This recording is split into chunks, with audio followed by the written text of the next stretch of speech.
as the supplemental era submission date is getting closer, I'm getting many DMs on my Instagram page regarding the same. So I decided to put a short video on supplemental eras, and as well as I'll share my application with you. As far as the 5 experiences in supplemental eras, I recommend choosing the best of all the 3 experiences, that is research, volunteering, and work experience.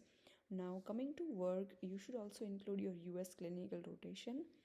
And in all these experiences, you just highlight the key points and stress more on what you learned from that rotation or from that volunteering activity.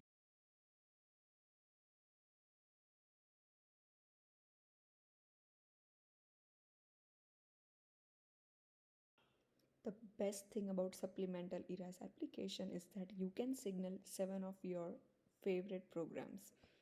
The question is, which 7 programs to choose? Well, I recommend going for those programs where there are higher chance of getting interview calls from, and not a hi-fi program, especially for the IMGs or a visa requiring candidate. You shouldn't choose those programs where there is just negligible chance of you getting matched, for example Cleveland Clinics or Mayo Clinic. But check from Residency Explorer data and choose programs wisely. I would recommend going for the programs where your chance of getting match is more than 50%, or you have some contacts from your college or from your region, or someone is going to recommend you from that program.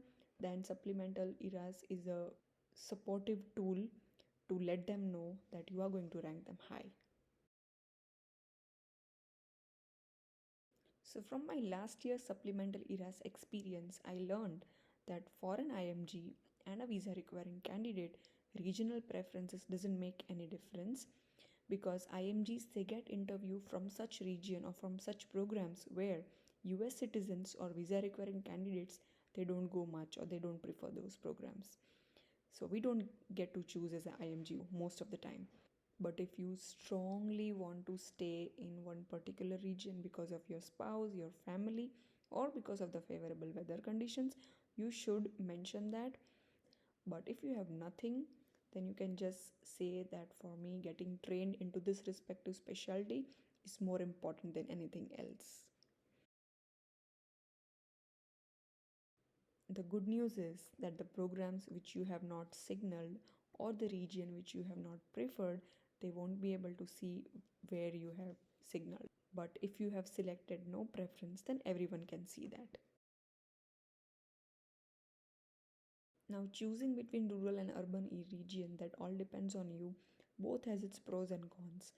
If you are living in a rural area just like me, your monthly expense will be less. You live in a big house even by paying less money, but you will have to buy a car because of less availability of public transport. On the other hand, if you live in big cities like New York, New Jersey, or Chicago, you will be paying a lot of money for just limited space.